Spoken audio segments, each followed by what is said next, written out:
India Legal presents Courts Roundup.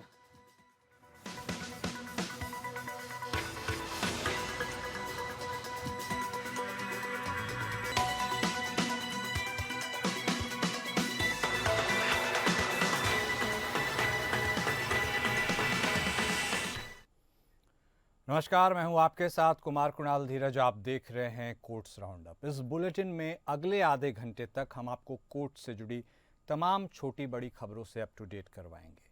Supreme court से लेकर lower court और हाई कोर्ट तक के फैसलों को आपके सामने रखेंगे। तो आइए शुरू करते हैं courts roundup. India Legal presents Courts Roundup.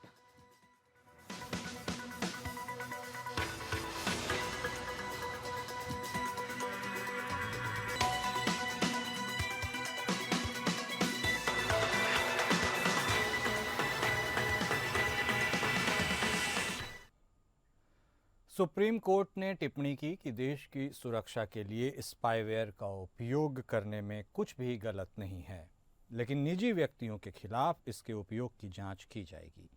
Justice Suryakant और एन कोटेश्वर सिंह की पीठ ने उन याचिकाओं पर सुनवाई की जिसमें आरोप लगाया गया था कि भारत सरकार ने पत्रकारों, न्यायाधीशों, कार्यकर्ताओं और अन्य लोगों पर जासूसी करने के लिए पेगासस स्पाईवेयर का उपयोग किया है। कोर्ट ने कहा, देश के खिलाफ प्रतिकूल तत्वों के खिलाफ स्पाईवेयर का उपयोग करने में क्या गलत है? स्पाईवेयर रखना गलत नहीं है। हम राष्ट्र की सुरक्षा से समझौता नहीं कर सकते। निजी नागरिकों को संविधान के तहत संरक्षित किया जाएगा। उनकी शिकायतों को हमेशा देखा जा सकता है। पीठ ने यह भी कहा कि स्पाईवेयर के कथित दुरुपयोग पर विशेषज्ञ समिति की रिपोर्ट सार्वजनिक नहीं की जा सकती, क्योंकि इससे यह सड़कों पर चर्चा का विषय बन जाएगा। कोर्ट ने कहा, सुरक्षा और संप्रभुता से जुड़ी कोई भी रिपोर्ट सार्वजनिक नहीं की जाएगी, लेकिन प्रभावित व्यक्तियों को सूचित किया जा सकता है। इस मामले में कई याचिकाएं दायर की गई, जिसमें आरोप लगाया गया है कि पेगासस स्पाईवेयर का उपयोग सरकार द्वारा व्यक्तियों की जासूसी करने के लिए किया गया था। विशेषज्ञ समिति ने अपनी रिपोर्ट में कहा था कि 29 मोबाइल फ़ोन की जांच में स्पाईवेयर नहीं मिला, लेकिन 5 डिवाइसेस में कुछ मालवेयर मिला था। अगली सुनवाई 30 जुलाई को होगी।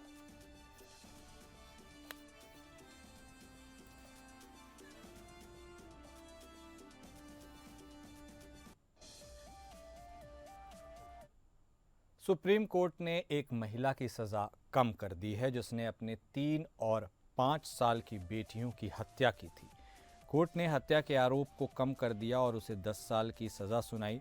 महिला ने दावा किया था कि उसने अदृश्य प्रभाव के तहत हत्या की थी।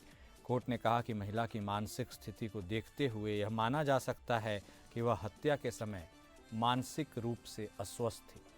कोर्ट ने कहा कि महिला के व्यवहार और परिस्थितियों को देखते हुए यह माना जा सकता है कि उसने हत्या के समय अपने कार्यों के बारे में पूरी तरह से जागरूक नहीं थी। कोर्ट ने कहा कि जब आरोपी मानसिक अस्थिरता का दावा करता है तो उद्देश्य की उपस्थिति या अनुपस्थिति बहुत महत्वपूर्ण हो जाती है। कोर्ट ने इस मामले में महिला की सज़ा को कम करने का फैसला किया, क्योंकि उसने पहले ही 9 साल और 10 महीने जेल में बिता दिए थे। कोर्ट ने कहा कि महिला को आईपीसी की धारा 304 के भाग 2 के तहत सज़ा दी जाएगी, जिसमें अधिकतम 10 साल की सज़ा का प्रावधान है।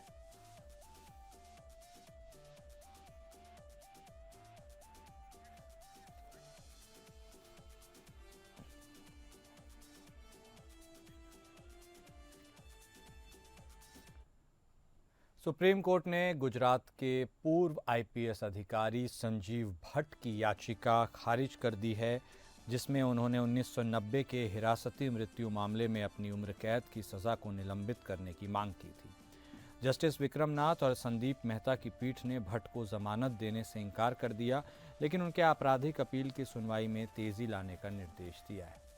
यह मामला 1990 में प्रभुदास माधवजी वैश्नानी की मृत्यु से संबंधित है, जिनकी कथित तौर पर हिरासती में यातना के कारण मृत्यु हो गई थी।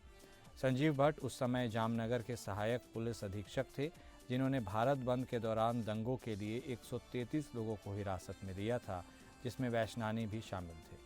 वैश्नानी को 9 दिनों तक हिरासत में रखा गया था और जमानत पर रिहा होने के 10 दिन बाद उनकी मृत्यु हो गई थी। भट्ट के वकील कपिल सिब्बल ने तर्क दिया कि उन्हें दोषी ठहराने के लिए कोई सबूत नहीं है और चिकित्सा साक्ष्य बताते हैं कि वैश्नानी की मृत्यु पूर्व मौजूद चिकित्सा स्थितियों के कारण हुई थी। हालांकि गुजरात राज्य के वकील मनिंदर सिंह ने तर्क दिया कि चिकित्सा साक्ष्य दिखाते हैं कि वैश्नानी की मृत्यु गुर्दे की विफलता के कारण हुई थी, जो पुलिस द्वारा उन्हें रात भर जबरन सिटअप और क्रॉल करने के कारण हुई थी। सुप्रीम कोर्ट ने भट्ट की याचिका खारिज कर दी और उनकी सज़ा को बरकरार रखा है, लेकिन उनके अपील की सुनवाई में तेज़ी लाने का निर्देश दिया है। भट्ट वर्तमान में एक अन्य मामले में 20 साल की सज़ा काट रहे हैं, जिसमें उन पर एक व्यक्ति को फंसाने के लिए ड्रग्स लगाने का आरोप है।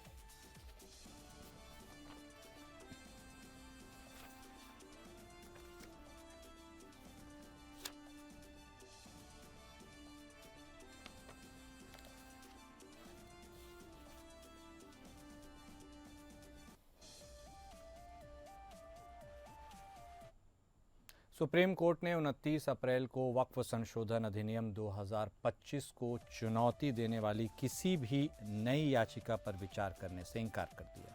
हालांकि न्यायालय ने याचिकाकर्ताओं को अपनी याचिकाएं वापस लेने और मुख्य मामले की चल रही सुनवाई में हस्तक्षेपकर्ता के रूप में नए तर्क प्रस्तुत करने की अनुमति दी।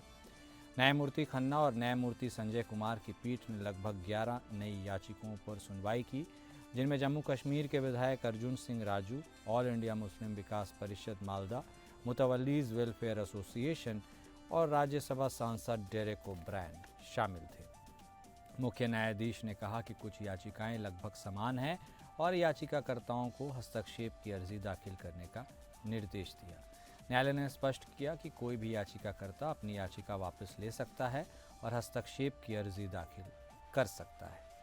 न्यायालय ने मामले की अगली सुनवाई 5 मई को निर्धारित की है, जहां वह 5 मुख्य याचिकाओं पर सुनवाई करेगा और अन्य याचिकाकर्ताओं को हस्तक्षेपकर्ता के रूप में सुनेगा।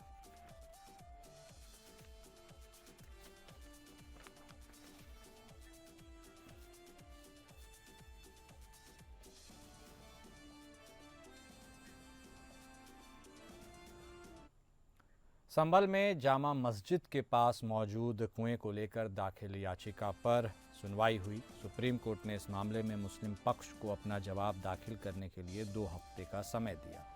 सीजेआई जस्टिस संजीव खन्ना की अध्यक्षता वाली बेंच में सुनवाई के दौरान मुस्लिम पक्ष की तरफ से पेश वकील ने कहा कि हम इस मामले में अपना हलफनामा दाखिल इस वजह से नहीं कर पाए क्योंकि मस्जिद समिति के प्रमुख जेल में हैं।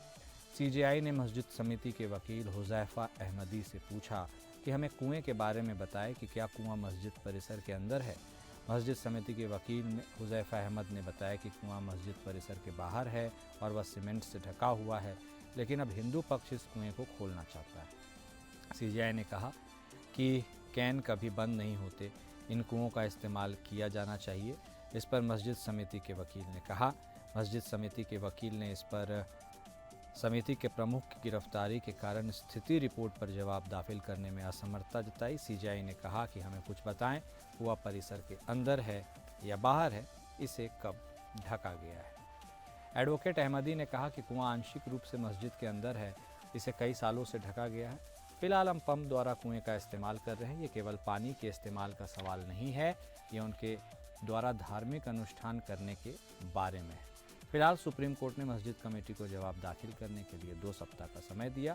सुप्रीम कोर्ट इसके बाद इस मामले पर अगली सुनवाई करेगा।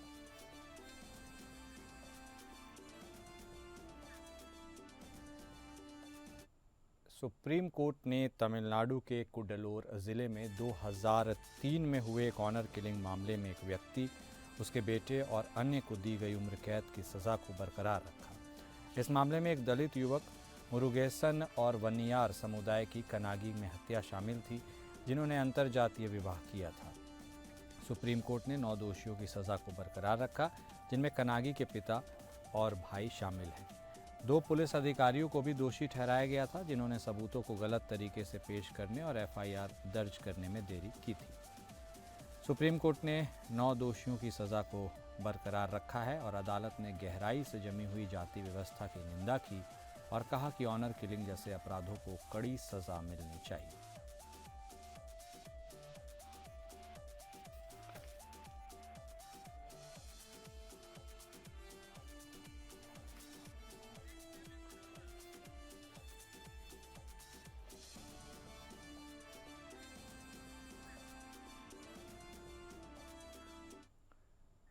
और अब आइए इंडिया लीगल वेब रिपोर्टर से समझते हैं कि ऑनर किलिंग को लेकर सुप्रीम कोर्ट के क्या कुछ निर्देश हैं।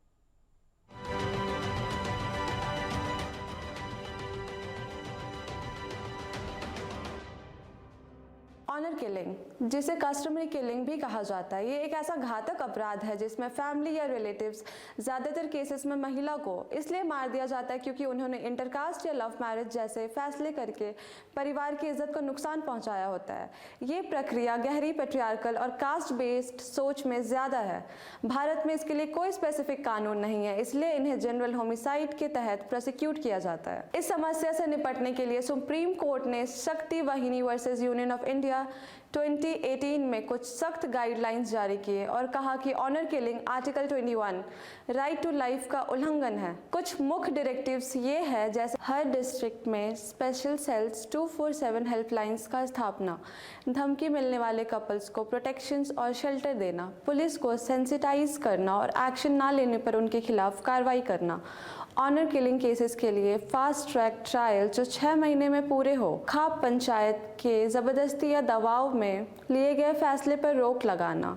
ये कदम व्यक्ति के मैरिज के फ्रीडम को सुरक्षित रखने और झूठी इज्जत के नाम पर होने वाली हिंसा को रोकने के लिए दिए गए हैं। Do follow us for more such legal updates.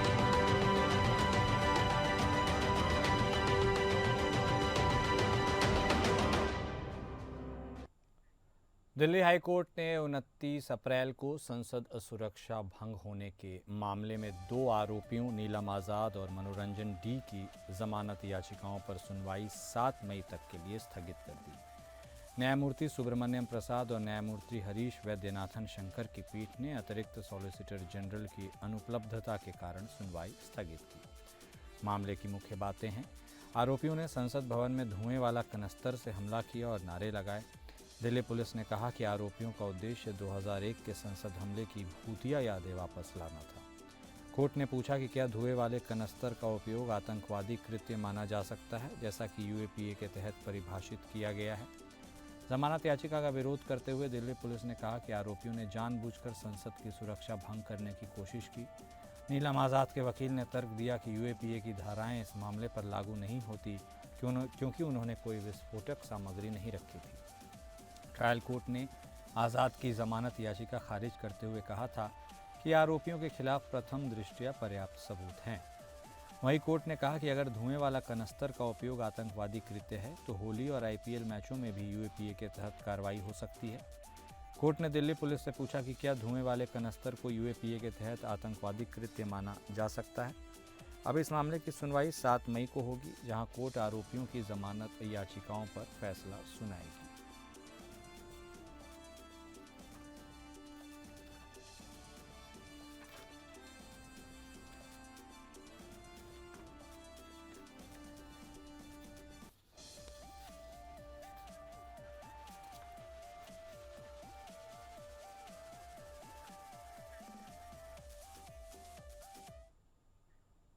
Allahabad उच्च न्यायालय ने न्यायाधीश को निर्णय लिखने में अक्षम पाया है। 3 महीने के प्रशिक्षण का आदेश दिया है।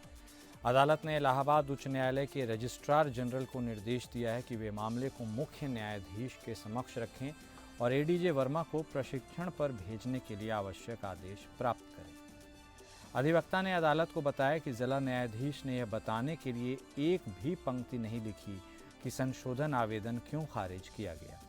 इलाहाबाद हाईकोर्ट ने एक अतिरिक्त जिला न्यायाधीश डॉक्टर अमित वर्मा को 3 महीने के लिए लखनऊ के न्यायिक प्रशिक्षण और अनुसंधान संस्थान में प्रशिक्षण के लिए भेजने का निर्देश दिया है। जस्टिस नीरज तिवारी ने यह आदेश पारित करते हुए कहा कि एडीजे वर्मा ने कम से कम 2 मामलों में बिना तर्क के आदेश पारित किए हैं। इलाहाबाद हाईकोर्ट ने एडीजे वर्मा को 3 महीने के लिए लखनऊ के न्यायिक प्रशिक्षण और अनुसंधान संस्थान में प्रशिक्षण के लिए भेजने का निर्देश दिया। अदालत ने पाया कि एडीजे वर्मा ने बिना तर्क के आदेश पारित किए, जिससे मामले की सुनवाई प्रभावित हुई। अदालत ने मामले को कानपुर नगर के एक अन्य न्यायाधीश को स्थानांतरित करने का निर्देश दिया है। अदालत ने निर्देश दिया है कि सक्षम अदालत मामले को नए सिरे से तय करे।